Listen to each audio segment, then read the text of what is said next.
దేవవ్రతుడు తండ్రి కోరుకున్నటువంటి వనితని ఆయనకి భార్యని చేయడం కోసం భీషణమైనటువంటి ప్రతిజ్ఞ చేసినటువంటి కారణం చేత భీష్ముడు అని ఆయనని దేవతలు ఋషులు కీర్తించి పుష్పవృష్టి కురిపించి ఆయన పట్ల తమ ఆదరభావమును వెల్లడి చేస్తే తండ్రి స్వచ్ఛంద మరణాన్ని వరంగా ఇచ్చాడు. తదనంతరము సత్యవతీదేవిని మహానుభావుడు శంతన మహారాజు గారు భార్యగా స్వీకరించాడు. సత్యవతీదేవి కారణజన్మురాలు. మీకు నేను ఆ వెనక ఉన్నటువంటి వృత్తాంతాన్ని నిన్న కూడా ఆవిష్కరించాను. కారణజన్మురాలైనటువంటి సత్యవతీదేవి శంతన మహారాజు గారికి భార్య కావడం చేత ఏది సాధించగలిగింది? ఆవిడ కొత్తగా చంద్రవంశానికి, ఆ భరత వంశానికి, పూర్వవంశానికి ఆవిడ చేసినటువంటి మహత్తరమైనటువంటి విశేషమేమి అన్న కోణంలో సత్యవతీదేవి యొక్క గాథని కూడా మీరు ఇవాళ పరిశీలనం చేసేటటువంటి అవసరం ఉంటుంది. ఆవిడ్ని భార్యగా స్వీకరించినటువంటి శంతన మహారాజు గారికి మళ్ళీ 2 కుమారులు కలిగారు. చిత్రాంగదుడు, విచిత్ర వీర్యుడు అని వాళ్ళిద్దరికీ పేర్లు. దీర్ఘాయుష్మంతుడై ఈ 2 పిల్లలు పుట్టిన తర్వాత చాలా కాలం బ్రతకలేదు శంతన మహారాజు గారు. ఆయన శరీరాన్ని విడిచిపెట్టేశాడు.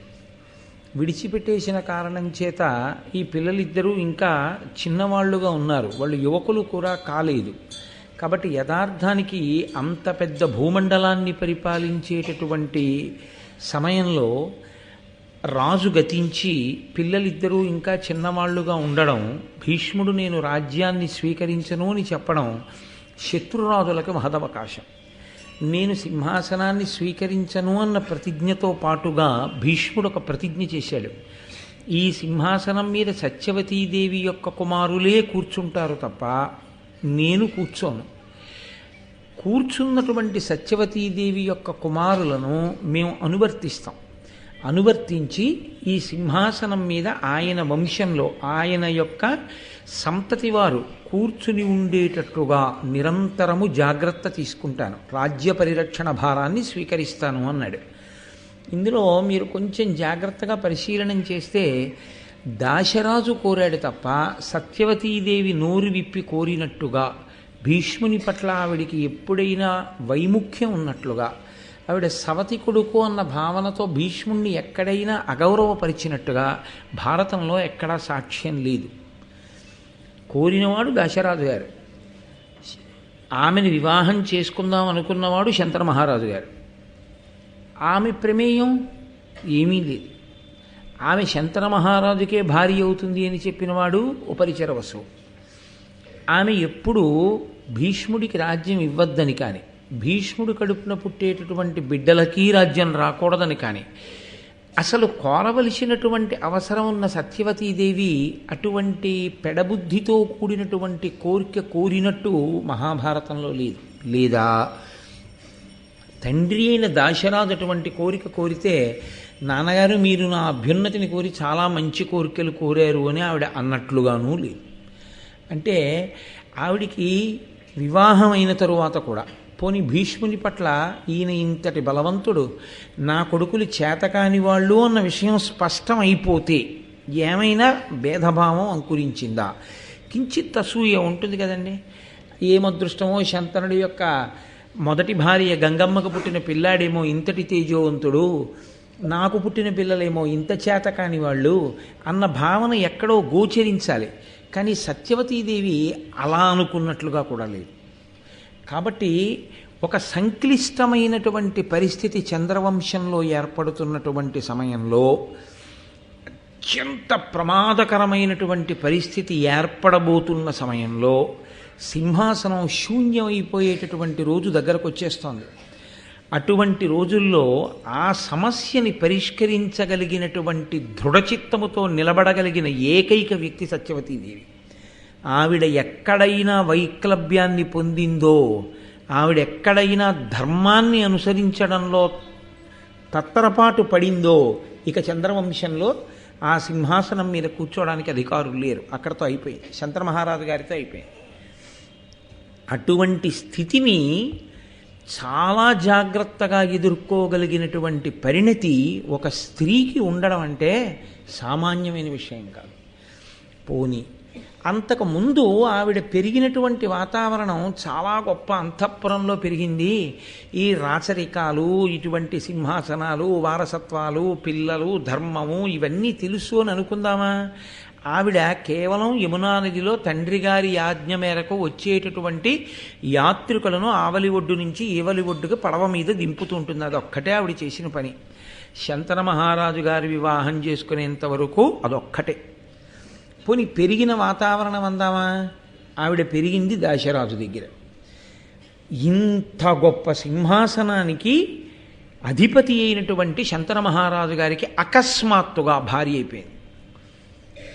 ఆవిడ భార్య అవ్వడం కాదు, అంతటి మహాబలవంతుడు ధర్మాత్ముడైనటువంటి భీష్మాచార్యునకు తల్లి అయిపోయింది.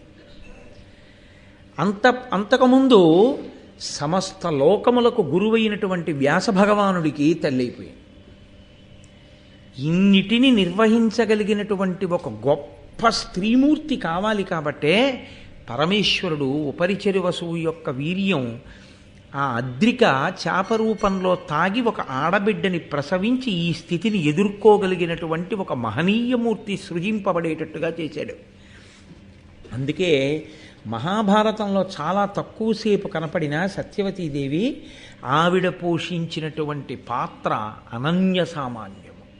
సత్యవతీదేవిలా ధర్మాన్ని ఊంచుకుని సమస్యని పరిష్కరించుకోగలిగినటువంటి సత్తాతో ఎక్కడెక్కడ ఎలా ప్రవర్తించాలో అలా ప్రవర్తించి ఆ స్థానానికి తగినట్లు ఒదిగి నిలబడగలగడంలో అసలు చాలా చాలా చాలా కోట్ల కోట్ల కోట్ల మందిలో ఏ ఒక్కరో తప్ప అలా నిలబడగలిగినటువంటి ప్రజ్ఞాశాలురు ఉండరు.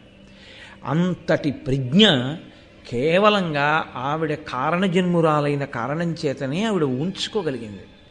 ఇది ఆవిడ అద్రికకి పుట్టినప్పుడు మనకు అర్థం కాదు, ఏమిటి ఇలా ఉందనిపిస్తుంది. కానీ ఆవిడ అద్రికకి పుట్టి దాశరాజు దగ్గర పెరిగి వేదవ్యాసుడికి జన్మనిచ్చి కన్యాత్వం భంగపడకుండా వరాన్ని కోరి శంతన మహారాజు గారికి ఇల్లాలై 2 బిడ్డల్ని కని ఆ 2 బిడ్డలు చచ్చిపోయినాడు. సత్యవతీదేవి యొక్క గొప్పతనం ఏమిటో, ఎందుకు ఎలా నిలబడగలిగిందో మనకు అర్థమవుతుంది. అందుకు సృజించాడు రా ఇలాంటి వ్యక్తిని పరమేశ్వరుడు, లేకపోతే ఆ సింహాసనానికి ఎంత ఇబ్బంది వచ్చేదో అని మనకు అనిపిస్తుంది. కాబట్టి శంతన మహారాజు గారికి సత్యవతీదేవి యందు 2 కుమారులు జన్మించారు, చిత్రాంగదుడు, విచిత్రవీర్యుడు అని మీకు నేను మనవి చేశాను. భీష్ముడు చేసినటువంటి ప్రతిజ్ఞ కారణం చేత పెద్దవాడైన చిత్రాంగదుడికి అయాచితంగా సింహాసనం లభించింది. లభించడం కాదు, ఏకకాలంలో ఏమైపోయిందంటే అన్నగారు భీష్ముడు చూస్తే ధర్మానికి కట్టుబడి సింహాసనాన్ని కాపలా కాస్తున్నాడు కాబట్టి శత్రురాజులు కన్నెత్తి చూడరు. తండ్రి శంతన మహారాజు చూస్తే మహాధర్మాత్ముడు, రాజర్షి కాబట్టి అసలు బెంగలేదు. భీష్ముడికి రావలసిన రాజ్యమా అనుకోకుండా తనకు వచ్చేస్తుంది. పోని తర్వాత ఏమైనా ఇబ్బందులున్నాయా? అసలు లేవు. తమ్ముడు ఏమైనా ప్రజ్ఞావంతుడా? రేపొద్దున్న తన తోడ పుట్టినవాడు సత్యవతీదేవికి ఏమైనా ప్రజ్ఞావంతుడా?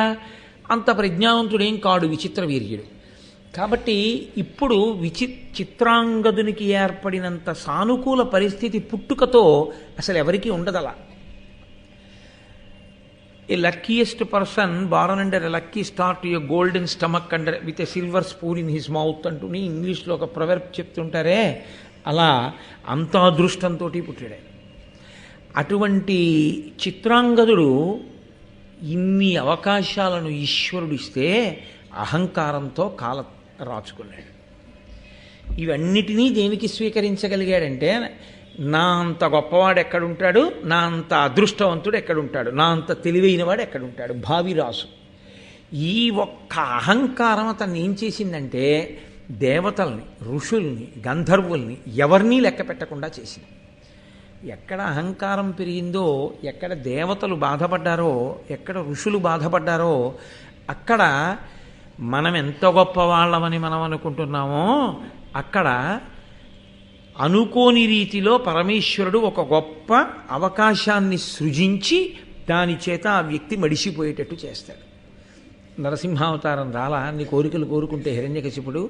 కాబట్టి ఇప్పుడు చిత్రాంగదుడు అని పేరున్నటువంటి వేరొక గంధర్వుడు ఒక ఆయన ఉన్నాడు. ఒకసారి ఆయనకి ఈయనకి పెద్ద యుద్ధం ప్రారంభమైంది. దేనికి ప్రారంభమైందంటే, ఇందులో మళ్ళీ ఇదో విచిత్రమైనటువంటి లక్షణం ఒకటి ఉంటుంది. ఈ పేరు నీకన్నా ఉండాలి, ఈ పేరు నాకన్నా ఉండాలంటుంటారు. ఎందుకంటే అదొక గొప్పతనం. ఈ పేరు నాకు ఒక్కడికే ఉండాలి, భూమండలం మీద నీకు ఉండకూడదు అంటూ ఉంటారు. అది నన్నయ్య గారు చెప్పారా అన్నది అవసరం లేదు. అటువంటి అహంకారం ఉన్నటువంటి వాడికి మనసులో ఉంటుంది. మీరు పురాణాలని పరిశీలనం చేసినప్పుడు ఇలాంటివి చాలా కనపడతాయి మీకు లోకంలో. కాబట్టి ఇప్పుడు ఈయన ఆ చిత్రాంగదుడు గంధర్వుడి మీదకి యుద్ధానికి వెళ్ళాడు. ఆయన అన్నాడు, మనం యుద్ధం చేయడానికి నీకు సైన్యం నాకు సైన్యం ఎందుకు, మన ఇద్దరం ద్వంద్వ యుద్ధం చేద్దాం.